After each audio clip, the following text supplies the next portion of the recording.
नमस्कार, मैं हूं आमिल बेग। आप देख रहे हैं सिटी बुलेटिन न्यूज़। पेश हैं आज के प्रमुख समाचार। शिक्षक खंड एमएलसी चुनाव के गोरखपुर फैजाबाद सीट के लिए 16 उम्मीदवारों का भाग्य आज मतपेटियों में बंद हो गया। मतदान शुरू होने के बाद वोटिंग शुरू हुई और उसके बाद शांतिपूर्ण ढंग से शाम तक वोट डाले गए। खंड स्नातक मतदान के दौरान 5 बजे तक अंतिम रूप से 67.72% मतदान संपन्न हुआ। उत्तर प्रदेश विधान परिषद खंड शिक्षक स्नातक निर्वाचन 2020 के गोरखपुर फैजाबाद निर्वाचन क्षेत्र हेतु जनपद अयोध्या के 15 मतदान केंद्रों पर कोविड-19 संक्रमण से बचाव संबंधी सभी दिशा निर्देशों का अनुपालन सुनिश्चित कराते हुए शांतिपूर्ण ढंग से मतदान संपन्न हुआ। जिलाधिकारी अनुज कुमार झा ने कई मतदान केंद्रों का इस दौरान निरीक्षण भी किया। जिलाधिकारी सहायक रिटर्निंग ऑफिसर अनुज कुमार झा ने मुख्य राजस्व अधिकारी पीडी गुप्ता के साथ मतदान केंद्र जोन कार्यालय नगर निगम अयोध्या का भी निरीक्षण किया। जिलाधिकारी ने मोतीलाल इंटर कॉलेज रिकाबगंज, बापू बालिका इंटर कॉलेज के अलावा नगर निगम कार्यालय भवन अयोध्या, क्षेत्र पंचायत कार्यालय पूरा बाजार तथा क्षेत्र पंचायत कार्यालय मया बाजार पहुंचकर मतदान के दौरान की गई व्यवस्थाओं से रूबरू हुए।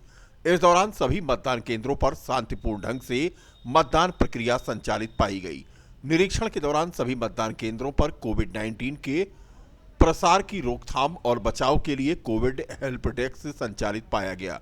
जिलाधिकारी ने कोविड हेल्प डेस्क पर तैनात कर्मियों को मतदान हेतु आने वाले सभी मतदाताओं के हाथों को अनिवार्य रूप से सैनिटाइज करते रहने तथा सभी की थर्मल स्क्रीनिंग कर उनके तापमान व अन्य विवरण को रजिस्टर में अंकित करने के निर्देश दिए। जिलाधिकारी ने सभी मतदान कर्मियों को कोरोना संक्रमण से बचाए हुए अनिवार्य रूप से मास्क व फेस शील्ड लगाए रखने के भी निर्देश दिए। उन्होंने सभी मतदान केंद्रों पर निर्वाचन आयोग के निर्देशानुसार फोटो एवं वीडियोग्राफी की भी बीच बीच में जांच करने की बात कही और कहा कि यह नियमित रूप से कराया जाए। स्नातक में जब मतदान शुरू हुआ तो 12 बजे तक 23.30% मतदान हो पाया था, जबकि 2 बजे तक 42.67% मतदान हुआ। इस दौरान सुरक्षा के कड़े प्रबंध किए गए थे। 4 बजे तक जनपद में 64.25% मतदान हुआ था और मतदान की प्रक्रिया संपन्न होने यानी 5 बजे तक अंतिम रूप से 67.72% मतदान हुआ। हमारे बीकापुर संवाददाता संदीप कुमार के अनुसार द्विवार्षिक खंड स्नातक शिक्षक निर्वाचन फ्रंट गोरखपुर फैजाबाद विधान परिषद चुनाव में बीकापुर विकासखंड सभागार में मतदान नियत समय से शुरू हुआ और इस दौरान मतदान की प्रक्रिया 5 बजे तक चलती रही। कर्मियों को सोशल डिस्टेंसिंग के साथ मास्क एवं सैनिटाइजर युक्त व्यवस्था से तैयार किया गया था। 174 मतदाता बीकापुर में थे, जिनमें से 134 पुरुष व 40 महिला शामिल थीं। बगैर पहचान पत्र के किसी को भी यहां पर मतदान करने की अनुमति नहीं दी गई। कुल मिलाकर 111 वोट यहां डाले गए, जिनमें से 96 पुरुषों ने और 15 महिलाओं ने अपने मताधिकार का प्रयोग किया। मतदान शांतिपूर्ण ढंग से संपन्न हो गया।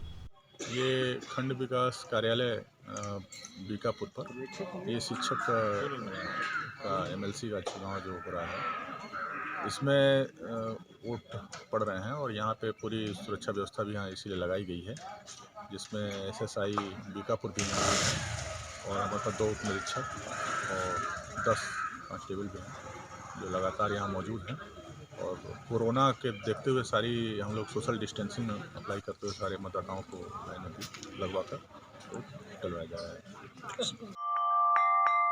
नगर कोतवाली की पुलिस ने रेलवे स्टेशन मोदहा रोड से एक व्यक्ति मनमोहन को चोरी की मोटरसाइकिल के साथ गिरफ्तार किया है। मनमोहन पुत्र सुरेंद्र यादव निवासी गंजा थाना पूरा कलंदर का रहने वाला है और उसके पास से hero Honda CD deluxe motorcycle जो चोरी की थी बरामद की गई है। तारुण थाना क्षेत्र के ननसा बाजार कस्बे में तिलकोत्सव कार्यक्रम में हुई हर्ष फायरिंग में लड़की पक्ष के चाचा के घायल हो जाने से खुशियां पलक झपकते ही मातम में बदल गईं। देखते ही देखते यहां अफरा तफरी मच गई। गोसाईगंज थाना क्षेत्र के रेवरी से कन्या पक्ष के लोग ननसा बाजार के रणविजय के पुत्र अंकित के तिलकोत्सव के कार्यक्रम में सम्मिलित हुए थे। कुछ लोगों ने यहां पर हवाई फायरिंग कर दिया, जिसमें लड़की के चाचा योगेंद्र सिंह को गोली लग गई। थाना तारुण अंतर्गत ननसा बाजार में रणविजय सिंह के लड़के अंकित की तिलक समारोह आयोजित था, जहां शाम 4 बजे के करीब समारोह में गोली चलने से लड़की के चाचा योगेंद्र सिंह पुत्र बुद्धिसागर, जो रेवरी जगदीशपुर थाना गोसाईगंज के रहने वाले हैं, उनके कंधे में गोली लग गई, जिन्हें हॉस्पिटल भेजा गया, जहां से वे लखनऊ के लिए रेफर किए गए हैं। लड़के के पिता के द्वारा पुलिस को तहरीर दी गई है, जिस पर अभियोग पंजीकृत करते हुए कार्रवाई की जा रही है। गोली चलाने वाले व्यक्ति की गिरफ्तारी का प्रयास पुलिस के द्वारा किया जा रहा है। हम शीघ्र गिरफ्तारी कर लेंगे। सरकारी दावे किस तरह से हवाई साबित हो रहे हैं, यह देखना हो तो राम की नगरी अयोध्या में राजघाट में रहने वाले क्षेत्रवासियों का दर्द देखकर ही आप पता कर सकते हैं। राजघाट पर गंदगी का अंबार और रोड पूरी तरह से टूटी हुई, जगह जगह गड्ढे और थोड़ी सी बरसात में पानी भर जाने की वजह से क्षेत्रवासियों को आने जाने में दिक्कत होती है। इसी रास्ते से मुख्यमंत्री योगी आदित्यनाथ भी जा चुके हैं, लेकिन अभी तक इस क्षेत्र का उद्धार नहीं हो पाया और न ही क्षेत्र के पार्षद ने यहाँ की सुध ली। यहाँ के लोग बहुत परेशान हैं। अपनी समस्याएं वह लेकर के कई बार ऊपर तक पहुंचाए, लेकिन उनकी किसी ने नहीं सुनी। नगर निगम है कि वो इस ओर ध्यान नहीं दे रहा है। इस क्षेत्र की समस्याएं हैं कि लोग परेशान हैं। लोगों ने अपनी आपबीती बयां की और उनका कहना था कि शासन प्रशासन को इस ओर ध्यान देना चाहिए। अब आने जाने में तो पैर में बहुत ही गड़ता है। जैसे सुबह में हम लोग बिना चप्पल के आते हैं स्नान करने, तो रास्ता से बहुत ये सब पैर में गड़ता है, धूल उड़ता है। अभी में धूल सवारी जाएगा तो बहुत धूल उड़ेगा। हाँ, बहुत कूड़ा कपड़ा ही बीमारी का घर, इससे इतना बीमारी फैल रहा है। रास्ता कहाँ सही है। कब से है समस्या ये? तो हम 4-5 साल से ही देख रहे हैं। हम तो कभी देखबे नहीं किए हैं कि इस पर रोड था। अब कब था से पता नहीं है। ये कम से कम 3-4 साल से बनी हुई है। क्या परसेंट ज़्यादा होती है बताइए? अब आने जाने में बहुत दिक्कत होती है। कितना गाड़ी एक्सीडेंट हो जाता है, ग्रिल सारा टूट जाता है। देखिए वहाँ की स्थिति, यहाँ की स्थिति बहुत ही खराब है। बरसात में ज़्यादा होती है समस्या। तो इस क्षेत्र कभी पार्षद या महापौर या कभी जिला प्रशासन ने इसके बारे में सुधी लिया आपके लिए? कहते हैं बन जाएगा, कुछ दिन में बनेगा, इसका भी आएगा समय। जब भी पूछो कहते हैं कि अभी थोड़ा टाइम है, बनेगा इसका भी। हम लोगों ने बहुत बार एप्लीकेशन भी दिया, पानी के लिए भी दिया, इधर पानी भी नहीं आता। शायद है कि आने जाने में बहुत परेशानी है। कब से समस्या है ये? हम तो देख रहे हैं 2017 से ही समस्या है। तो कभी भी यहाँ पर महापौर या जिला प्रशासन ने कभी सुधी नहीं ली यहाँ पर आकर के? कभी नहीं, कोई सुधी नहीं लेते हैं। अरे ये समस्या यही है साहब कि रोड सही नहीं है और कूड़ा कचरा इकट्ठा रहता है। सफाई का कोई नामी निशान नहीं है। बताइए, अगर रोड नहीं सही रहेगा पब्लिक कैसे आ जाएंगे? हैं? समस्या कब से बनी हुई है?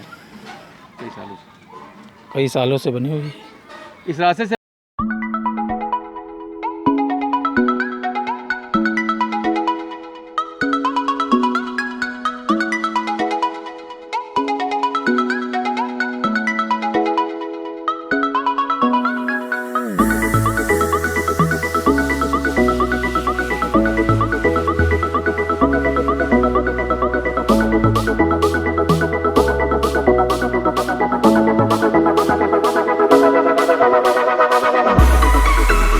अयोध्या के मंडल कारागार के बंदियों के लिए एक खुशखबरी है। बंदी महिला हो चाहे पुरुष, उनके लिए रोजगार की एक नई आशा, नई उम्मीद जग गई है, जिसमें देव अर्पित पुष्पों द्वारा मंडल कारागार में बंदियों महिलाएं को अगरबत्ती बनाने का प्रशिक्षण दिया गया, जिसमें प्रमुख रूप से सहयोगी राज्य विधिक सेवा प्राधिकरण लखनऊ के पदाधिकारी व न्यायिक अधिकारी मौजूद रहे।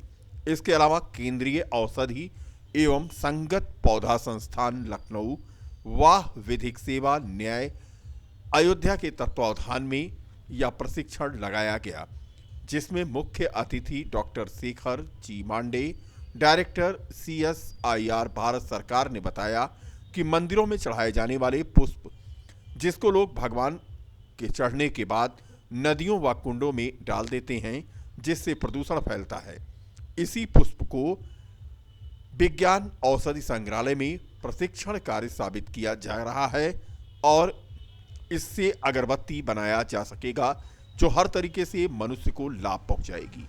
इसी कड़ी में मुख्य न्यायिक मजिस्ट्रेट डॉक्टर सुनील कुमार सिंह ने बताया कि जो बंदी कारागार में बंद हैं, जब वे कारागार से छूटेंगे, इस प्रशिक्षण के अनुभव से उनके पास एक रोजगार होगा, जिससे वह अपनी आजीविका चला सकेंगे। ACGM अभिनव तिवारी ने बताया कि मनुष्य का शरीर पंच तत्व से बना है। इसी प्रकार हमारे प्रकृति के जो भी प्रकृति से जुड़ी वस्तुएं हैं, वे जीवन के लिए महत्वपूर्ण हैं। पुष्पों द्वारा अगरबत्ती बनाना यह एक अच्छी पहल है। अयोध्या मंडल कारागार के DIG संजीव त्रिपाठी ने बताया कि मंडल कारागार में महिला जो बंद होती हैं, उनसे कोई रिश्तेदार नातेदार मिलने नहीं आता, उनको किनारे कर देता है। इस प्रशिक्षण के बाद यह तो जरूर है कि बंदी महिलाओं के पास अपना खुद का रोजगार होगा, जिससे वे अपना और अपने परिवार का पालन पोषण कर सकेंगी। मंडल कारागार के लिए यह प्रशिक्षण काफी महत्वपूर्ण था। जो तकनीक तैयार हुई है अगरबत्ती बनाने की और गुलाल बनाने की, हम लोग यहाँ आकर सभी हमारे भाइयों और बहनों को सिखा रहे हैं अयोध्या कारागार में। इसकी मुख्य परिकल्पना जो थी, ये हमारे जेल अधिकारी और यहाँ के न्यायाधीश अधिकारी जो है, इन लोगों ने ये परिकल्पना हमारे सामने में प्रस्तुत की थी कि क्या वाकई हमें सिखा सकते हो क्या।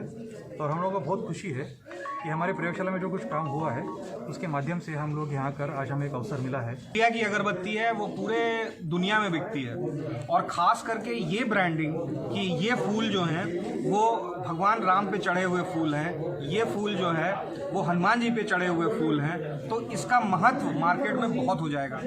और अभी ये तो सिर्फ अगरबत्ती बनाने का काम है, कैंडल बनाने का काम है, आपका जो है कैटल जो है, आपके जो है गौशाले हैं, उनको बनाने का काम है, बहुत सारे उसमें दूध निकालने, तो जो है डेयरी फार्मिंग का काम है, हॉर्टिकल्चर का काम है, बहुत सारे ऐसे काम हैं जो साइंटिस्ट हमारे, अगर हम साइंटिस्ट से जुड़ जाएं, साइंटिफिकली इसको करें, तो ये बहुत आगे तक जा सकता है। हम महाराष्ट्र और पंजाब से उसकी तुलना कर सकते हैं। उत्तर जिला कारागार अयोध्या में आज देवों को अर्पित जो पुष्प हैं, उनके जो वेस्टेज पुष्प हैं जिससे प्रदूषण फैलता है, उसको एक NGO के माध्यम से संकलन करा करके उसको सुखा करके केमिकल डाल के अगरबत्ती बनाए जाने का प्रशिक्षण दिया जा रहा है। इस प्रशिक्षण में आज जो है कारागार पर DG शेखर जी मांडे साहब जी आए थे और RK श्रीवास्तव साहब जो CSIR के डायरेक्टर साहब हैं, उनके द्वारा जो है इस कार्यक्रम को कराया गया।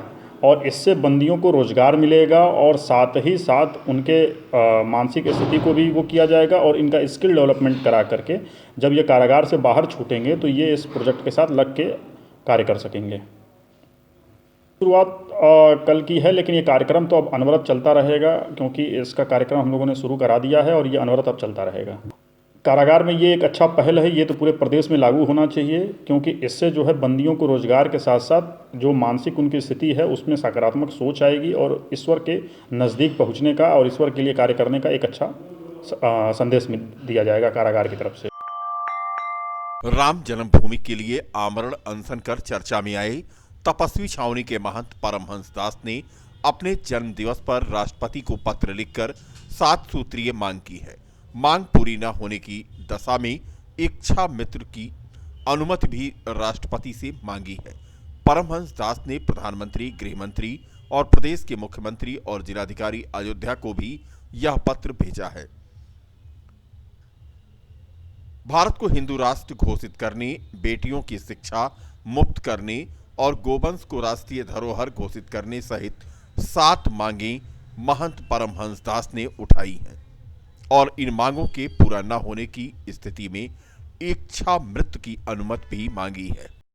और क्या मांगा आपने जो है शासन जो की है? आज कार्तिक पूर्णिमा पर हमारा जन्मदिन है और अपने जन्मदिन के उपलक्ष्य में आज हमने महामहिम राष्ट्रपति महोदय से जनहित और राष्ट्रहित में हमने कुछ मांगों को रखा है। हमने कहा कि जनसंख्या नियंत्रण कानून बनाया जाए, समान नागरिक संहिता लागू हो, भारत को हिंदू राष्ट्र घोषित किया जाए, गोवंश को राष्ट्रीय धरोहर घोषित करके ग्राम स्तर पर जो ग्राम प्रधान हैं उनके द्वारा जो है तो और बेटियों की शिक्षा मुफ्त हो केजी से पीजी तक, और रामचरितमानस को राष्ट्रीय ग्रंथ घोषित करके विविध पाठ्यक्रमों में अनिवार्य किया जाए, और साथ ही जितने भी बेरोजगार हैं। आज के लिए बस इतना ही। कल फिर मिलेंगे इसी समय इसी चैनल पर। तब तक के लिए सुरक्षित रहें, अपना ख्याल रखें।